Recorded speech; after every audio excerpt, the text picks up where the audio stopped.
Welcome in, ladies and gentlemen, boys and girls, to Kindred Spirits Podcast on the RFK Refugees Podcast Network. I am your host, John, and with me is, instead of Ted, I have usually silent producer Brian. Brian, say hello. Hello. Brian, how was your weekend, my friend? It was pretty good. Started off a little rocky, which we'll talk about, a little bit of ups and downs. But ended strong. A lot of time in the sun. Enjoyed the brief respite from 115 heat index. Yeah. But now we're right back at it. So how about you, John? Yeah, no, I can't complain. Friday night was weird. We'll like you said, we'll get into it. Certainly a kind of a wacky game down in North Carolina. But we both got to watch a pretty exciting DC United game on Sunday, so that kind of cleared out the vibes, made us feel a lot more positive about how our weekend went. But enough of that. Let's talk about what you were listening to this show to hear about. So Washington Spirit played to a 3-3 draw against North Carolina Courage. That's right, another game without a win. But this time they lost the lead 3 times. So that's something we haven't done in a while. Usually that's not what we do. We usually only lose the lead once, but yes. kind of a wild game. So from a lineup perspective, it was a game in which we got all of our national team players back, bar Emily Sonnett, who was injured. So familiar lineup of Aubrey Bledsoe in goal, Kelly O'Hara, Sam Staub, Amber Brooks, Trinity Rodman, Anna Helferty, Doreen Bailey, Andy Sullivan, Jordan, who they still have as DiBiase on FootMob, Baggett. Ashley Sanchez and Tara McKeown in the lineup. That is as close to a first choice lineup as you're going to get. I would say, aside from Brooks, who by the way had a pretty decent game. Mm-hmm. That's it. That's what you're gonna roll with. I made the comment last week on the show, or 2 weeks ago. I don't remember the last time we had a show. It was basically like, yes, we're excited to get the players back. We should also remember that we had the players in the first half of the season, and while the games were coming fast and close between, they just weren't getting any wins anyway. So they were just getting draws all over the place, games that they should have won before they were really too tired with all these players. So it's just misfiring from the start. But as you see that lineup, you say, this is a chance. This is our best chance for the win in quite some time. North Carolina is below us on the table due to 4 games in hand, which is hilarious at this point in the season. Washington Spirit only on 11 points. It's just rough. It feels real bad. It's rough. It feels real bad, man. Particularly after last season. I interviewed Julia Rotter today, and we'll get that out for our Patreons early, probably on Wednesday. So that if you want to hear that early, patreon.com/RFK Refugees. But we kind of remarked that this season is like the photo negative of last season, as far as things going your way and things not going your way. So the game. Let's get right into the game. Let's get to it. So the Spirit, I would say, were definitely had the game relatively in hand from the start. They were not really pressured very much. The North Carolina continues to. They've done pretty well against the Spirit this year, better than they had in the past. Ordonez is not the player that I'm thinking of. I'm trying to think if there was a player for North Carolina that had really, really dominated against us last year or early in the season, but I don't think it was her. But that was it. It just became, after the first goal from Trinity, that's when the game kind of came alive. So Trinity scores. Yes. Amber Brooks slide tackles. She's a little further up than she normally plays. Makes a tackle, turns the ball over to Ashley Sanchez. Ashley Sanchez does what she does, which is get assists to Trinity Rodman. Trinity Rodman puts it away with authority, far post. So the funny thing from the announcer's curse was saying, all right, the Spirit have had a problem this year of just scoring and putting it away. So right now they've got to really just take it easy, command that lead, and go into the second half. And then unfortunately, 3 minutes later, Brittany Ratcliffe lays waste to that, equalizes. Again, all sort of commentator stuff. They're like, "Oh, there it goes again. That's really unfortunate for the Spirit. I don't know how they're going to manage that gut punch." And then less than 1 minute later, before halftime, Kelly O'Hara crosses to Tara McKeown. Kelly O'Hara is pretty far outside the box. Tara McKeown makes a flick-on header. Casey Murphy was out at sea. I don't know. I don't think she'll want to have that one back. She was probably 10 yards from her goal and did not make a real play for the ball, just sort of in no man's land. And scores, puts the team up 2-1 at halftime. Feeling pretty good. Feeling pretty confident about the way things are going at that point. It did not last long. Go ahead. No. I was going to say, you mentioned Murphy maybe wanting one back. I think you could say the same thing for Bledsoe. Yep.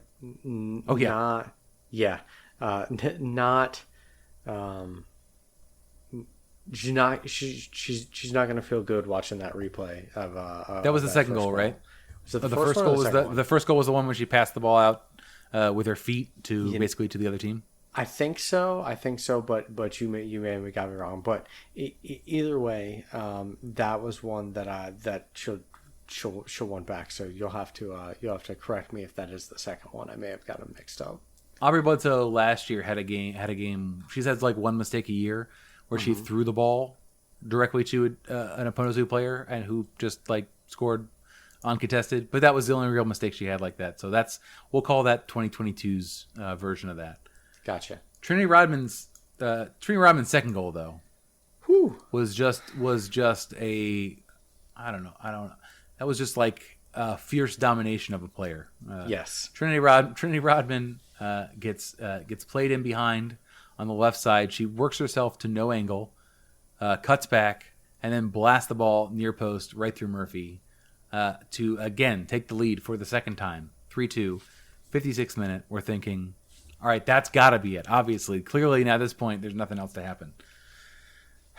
6 minutes later, a penalty of unknown origin occurs.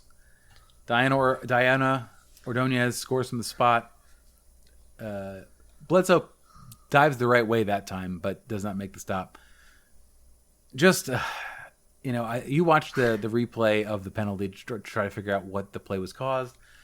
Nobody knows. Andy Sullivan in the postgame says we shouldn't have made the cross to put the ball in that spot for that penalty to be called. I believe there was some talking in the locker room before they went into the press room like, I don't want to pay any more fines. Let's just leave it be. I still can't tell you what it was for. I was off the ball, clearly. No. I don't know. I watched the replay in quarter speed. If out there in WSL Twitter land, and if anybody can find it, it is NWSL Twitter. If you can find the person with the cell phone video that proves it one way or the other, I don't know. We'll find something to get you. We'll get you a scarf. We'll get you a sticker. Yeah. You can have my spot on the show. If you can find definitive proof one way or the other of what exactly happened in the box for that third goal, you get a gold star. We need the Zapruder film on the grassy knoll to tell us the angle that actually shows us, because I don't believe that the announcers even saw it. So their angle, same as everyone that was not there, were unsighted. I'm imagining that if you were there, maybe obviously you had a better view than the fans at home, but like maybe that was. I've not heard a lot of complaining from people close to the team, just the fans who were watching. Mm-hmm. So yeah, 3-3. There wasn't really after that a great deal of trouble on the goal.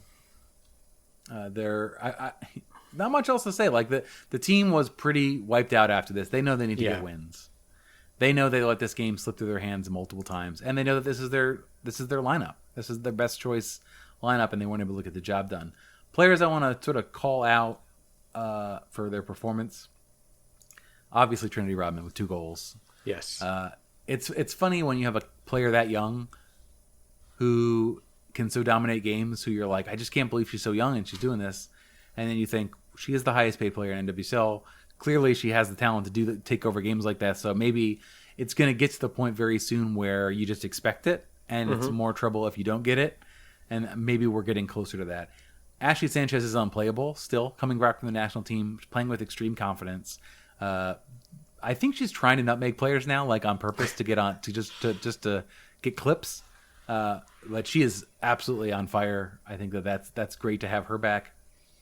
And then other than that, there wasn't really any players that stood out for me. Obviously, Tara McKeown scoring her first goal was good, but yeah, and I think McKeown did a good job standing in for Ashley Hatch, who I think is still coming back from injury from duty with the national team. Yes, I think I would hope by next game she is back in form. Julia Rotter, who is out with knee injury, is not going to be back super soon, so that's still some time off. But yeah, I mean, this was a game that they really would have liked to win, particularly with all those games in hand for the Courage. Sort of something that you really want to pick up points from the teams that you are above but who have games on you. Yes, it's the season we're in, man. The next game is against Racing Louisville, who previously in the year I would have said was a guaranteed W that you've got to beat. They are above them in the table. They are on 13 points. I'm sorry, they're on 11. They're tied for 11 points, but I guess we're above on goal differential. So yes, but they've got a game in hand. So right, that game is away to Louisville. Louisville just lost to Portland Thorns 2-1, but they had come back at halftime. Alex Shidiak scores a ridiculous goal. I don't know if you happen to see that on the highlights. She basically talk about she dribbled the player on the end line with no angle and still manages to score from nothing. It was kind of really amazing. So that was a game that they were not expected to win, and they didn't. But it was certainly a good performance and something that the Spirit should be concerned about going forward. Defensively, I think they kept Portland to 2 goals. Was a bit of a good effort. So that's a game that is on the 5th. So they've got 5 days. They played on Friday, so that's a full week for them. So that's great. That should help them sort of be ready to go. Hopefully Ashley Hatch is ready for that. I've not heard anything. Maybe in the midweek press conference we'll hear. I mean, they've got to win all of their games. I'm not going to call this game a must-win. They have to win them all. Yes. I think that there's a point at which they get eliminated from the playoffs kind of early in the year if they don't. So they got to win this game. That's what I'll say. Just some little news and notes, some stats on this matchup. The Spirit are 10th in the league in goals per match, which is 1. You may not know how many teams there are in NWSL, but I believe the answer is 12. So not great there. They are. You know that they have not won in 14 attempts. That's a known fact. That's not news to many people that are listening to this show. Racing is 6th in goals, only 1.1 per match. It's funny that between 6 and 10, the difference is 0.1. Mm-hmm. And they haven't won a match in 8 attempts. So they've been draw city as well. So maybe this is your chance. They have the all-time head-to-head is 3 wins for the Spirit, a draw, and 1 win for Louisville. So a matchup that the Spirit have generally dominated, but this year is somewhat different, isn't it? Yes, it is. The 2 least informed teams in the NWSL going head-to-head. Must-see TV for me, right. for casuals for sure. If I do think it's fair to say that Spirit have been hurt a little bit more than Louisville by international duty. Mm-hmm. So maybe if anything, that gives us an edge. So fingers crossed. So that's that from the game. I think the only thing that I really want to talk about that's kind of notable and that people are talking about besides, by the way, very, very good week for NWSL games. I think I watched probably 3 this weekend, more than I usually get to. I think just because I stayed up late a lot. I want to spotlight the ones that were most interesting. The OL Reign Angel City FC game was fantastic. I encourage you to watch the highlights of that game. OL Reign pulled it out as I was struggling to keep my eyes open because I may have had a bet on a draw, and it was 2-2 in the 90th minute, and my eyes at 1 o'clock in the morning were just like, ee, and then they scored. Tobin Heath scores in the 92nd. This league is so wonderful when the players are back from international duty. The difference is dramatic, and I just wish we could convince NWSL to structure a season in which they can shut down for international duty or not release players for friendlies. whatever it takes, only tournament release, some sort of thing, because the difference in league play when they're there is it's just too dramatic. And for a league that's still trying to capture eyeballs, I think they should try to make sure that they have their best players in the field. Mm-hmm. Mm-hmm. The story that was on Sportico this week, a story that touches me personally to the tune of $145. NWSL sponsor Voyager, a crypto platform / lender, and lender is why they're in trouble, went under. Is trying to attempt to file for Chapter 11 bankruptcy. You'll remember at the beginning of the season there was an agreement signed with the league between Voyager, where they gave some money to NWSL for being the official crypto sponsor back in the glory days of Bitcoin at 50K or whatever it was at the time. And the other thing about that is they were giving players money to invest in the platform, education, sort of just like opportunities to earn more money on the platform. Oopsie, Voyager went away and they lost all their money because they loaned money to people that didn't have money to pay them back to the tune of $2 billion, I believe, something sort of ridiculous. Three Arrows Capital. If you into this stuff, and I'm assured that our listenership is not, but I am, so I know that I have the little bit Voyager information. Anyway, so all their money's gone. If they had any money in the platform, it's gone. Any money that was paid to the players, unless they were extremely crypto adept, and all moved it all off their platform under their own cold wallet. In which case, please, NWSL players, any of you who actually did that, get back to me, DM me. I would like to have you on the show and give you a prize. Yeah, but their money's gone, and they're in the same line of creditors with me and everybody else that doesn't know if they're going to get their assets back. There is, what do you before I get sort of like what the what do you think about that? Obviously, it's unfortunate for the players, but. It really is, one of the things, it seemed like from the reporting, one, that most of the funds to the league was cash, but that the payout to the players was as you said, almost seemed like a crypto gift. Hey, here's a wallet, here's some coins, but two, that it doesn't seem like they ever got to that point of paying the players, which, I think, if I had to guess, probably speaks to where they probably recognized that this was happening for a while before it happened. Because I think if you were to pay out, if you thought things would rebound and you'd be okay, you'd do it when coins are low at the bottom of the market. You and I are the most crypto-centric side of this podcast, and things are starting to rebound a little bit. But yeah, I think the biggest thing is it's a shame for the players, because they, at least all I can see is, one, this was going to be a big partnership, and two, it looks like they've gotten nothing. All right, that's as much crypto as I'm allowed to talk about on this show, and I promise you I won't do it again. So for our listeners, I have a bit of a surprise for you. We have a Julia Rotter interview coming up this week. If you are a Patreon subscriber, it will be already out when you listen to this on Thursday, and it will be locked behind the gates for 5 days. We also have an interview with Bailey Feist that will be released sometime next week. So if you want to get those early and support the show and sort of make sure that these interview shows make sense to do, go to patreon.com/RFK Refugees and give us your support. On behalf of Brian and on behalf of Ted, who is not here today but will be back next week, this is John, and I will see you next week.